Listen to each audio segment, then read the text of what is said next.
Yesterday there was a debate in UCD, University College Dublin, and it got very heated. I saw this tweet come out today from Ollie London um, about that during the debate last night at UCD, a Muslim student began screaming at a Jewish student, "We will do what happened on October 7th again and again. Allahu Akbar." The Jewish student responded, "I only have love for everyone, Jews, Muslims. Do you have love for me?" And then this row broke out, and I just shared the video.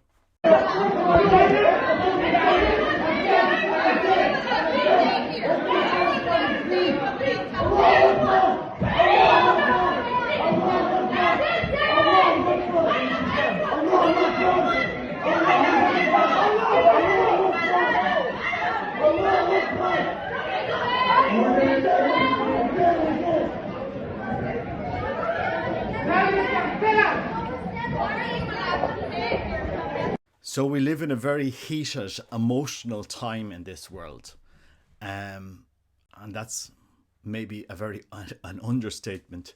A very polarized view on this. We've seen it in America, and we've seen it around the world.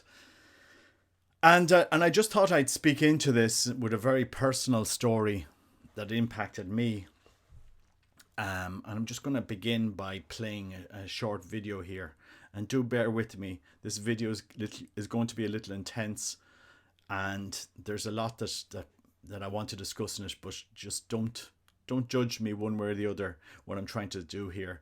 Just listen to my experience and some research that I did over the years into something that happened in our own family, because I do want to kind of share this experience with my followers at this moment during the time of incredible confusion, polarization and hatred and killing. I just thought that this may be a moment to speak into that.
So I want to step back for a moment and just explain a scenario around the Kielce pogrom that happened after World War II had ended. A couple of years ago, over 20 years ago, I met my now Polish wife and hope to remain with my now Polish wife. And when I met her after we were married, I went to meet her mother and her grandmother that were alive at the time, and in my own family, my Nugent side of the family, we're very into history, and we're very into, okay, we're Normans and we were here and we were there, you know, just the history of the family and the family tree. My aunt did a lot of work on that. And I suppose I wanted to do the same on this, my wife's side of the family, just go through their family history for my kids. You know, I think a lot of people do this. So I remember taking the names, the different names of my wife's family, you know, the father and the mother and their father, and you know, the two parents, the four grandparents, and the great, as much as history as you can get, just to have a family tree.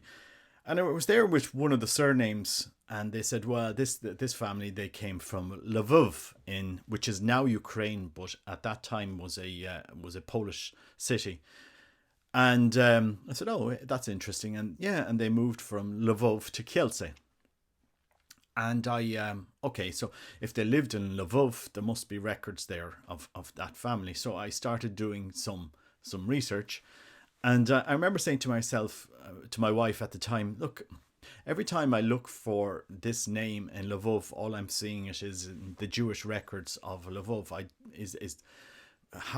What is happening here? Were there Jews in your family? Or could there be Jews in your family? And the answer is, it was hard to actually understand if there were or weren't, or because she didn't know, my wife didn't know at the time about, you know, where they came from. All that she knew was that they were wealthy Polish people that moved to Kielce, and they had businesses in Kielce. And I remember just doing some research, and there's lots of videos of when Polish or Ukrainians or anybody arrived to America. There's an archive of videos of testimonies from people that arrived during the 1940s or after the 1940s. You can just see them online, you know, in Ellis Island, and there's photographic stuff there as well. And there's also some videos of that, just talking their experience. And I remember looking at this video of a man, and it was a spitting image of my wife's grandmother. Now, they were Catholics, so I said, I just discounted. I said, maybe because there are surnames in Poland that you could find in Jewish families as well as in Catholic families.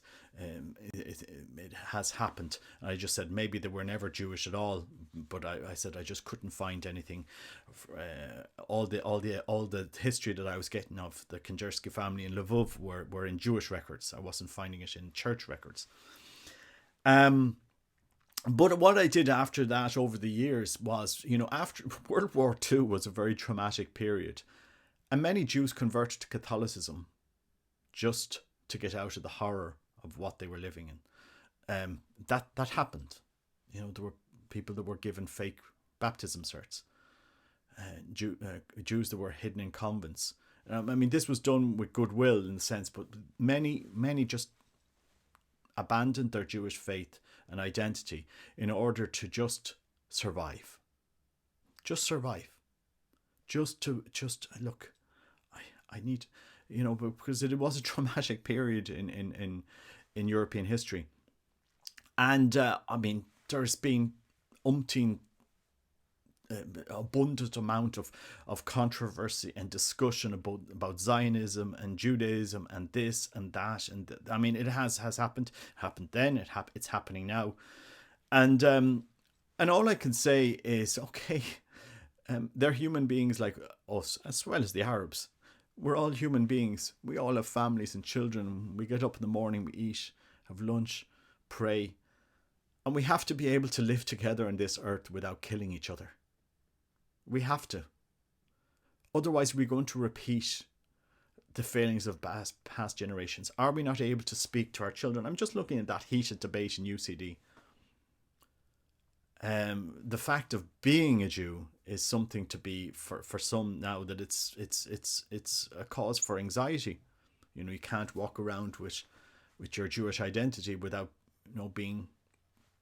You know, it's the same same really for some Catholics as well, some Catholic religious, some Catholic priests. And I suppose I just wanted to speak into that. If we're ever going to move forward in the next decades, we have to be able to talk to each other.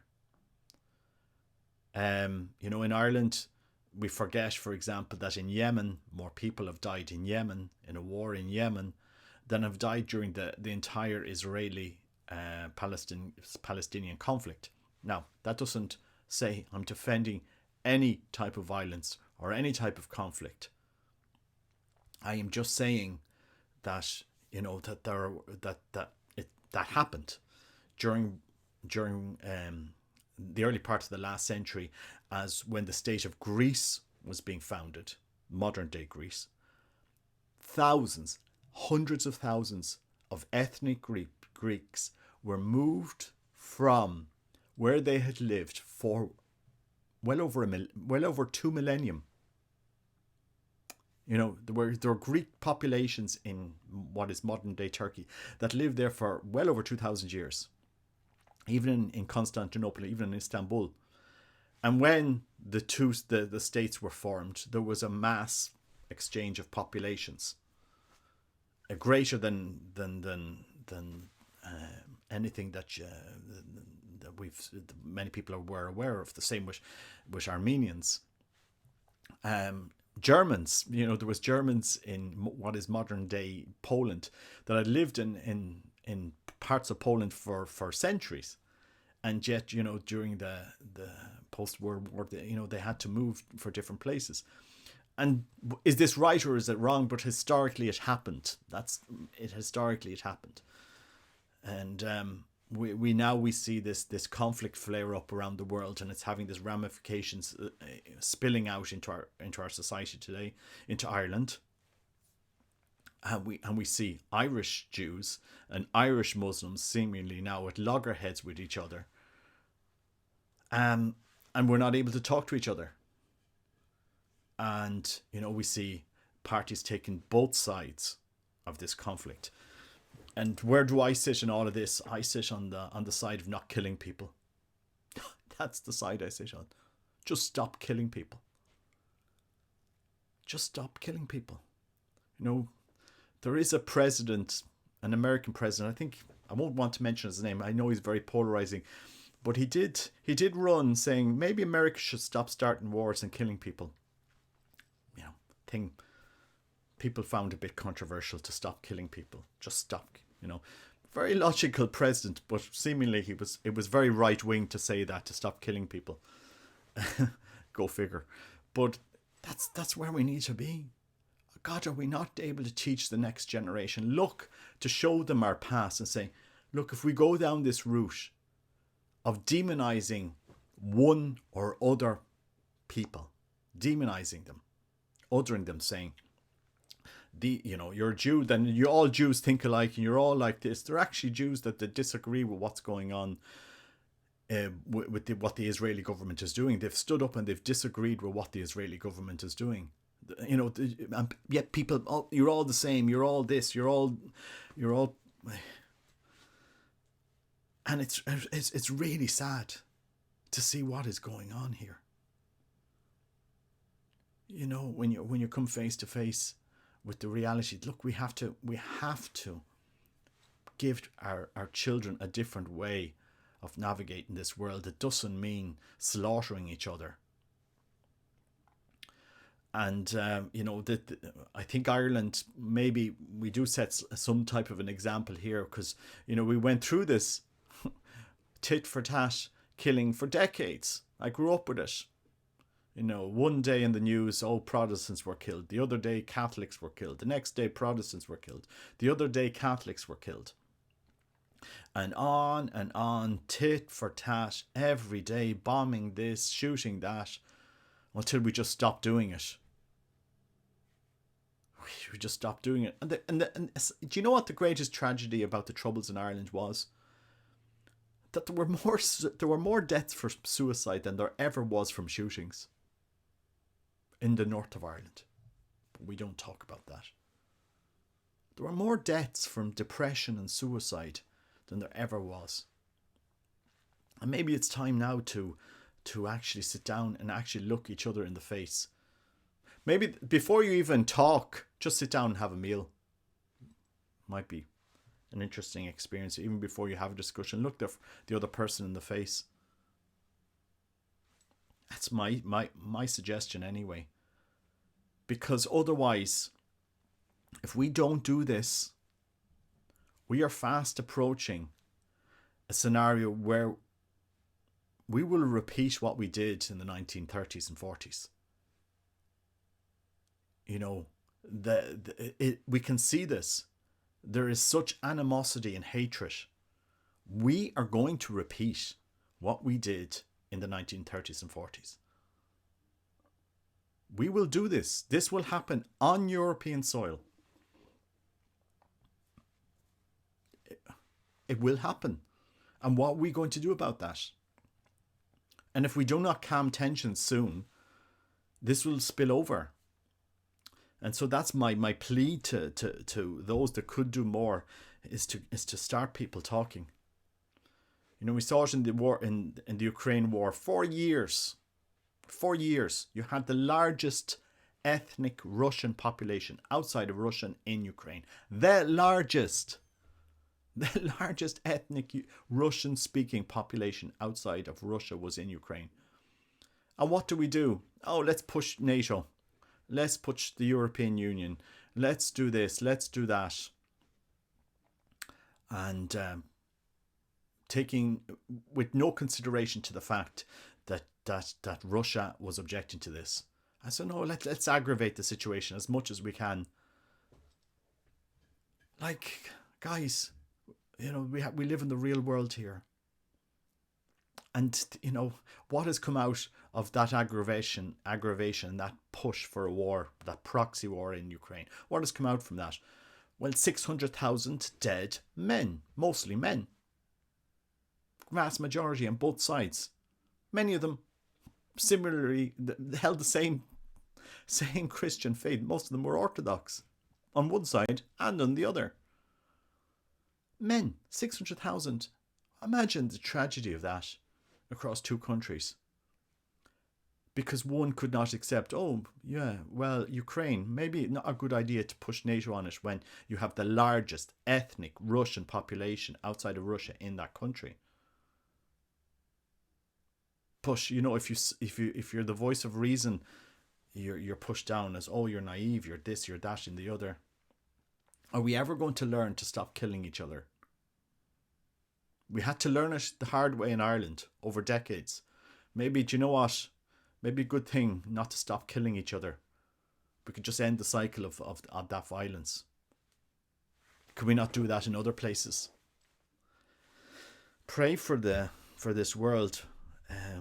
But there, you know, when you've walked in the shoes of other people sometimes, maybe it's you see their other lives. And I speak, you know, having worked in business for 23 years, and I've worked with every type and religion of person across the world, been exposed to everything, every religion, every type of person that you could actually meet. And in this business environment, we respect each other. Okay, you have that point of view, you have that point of view.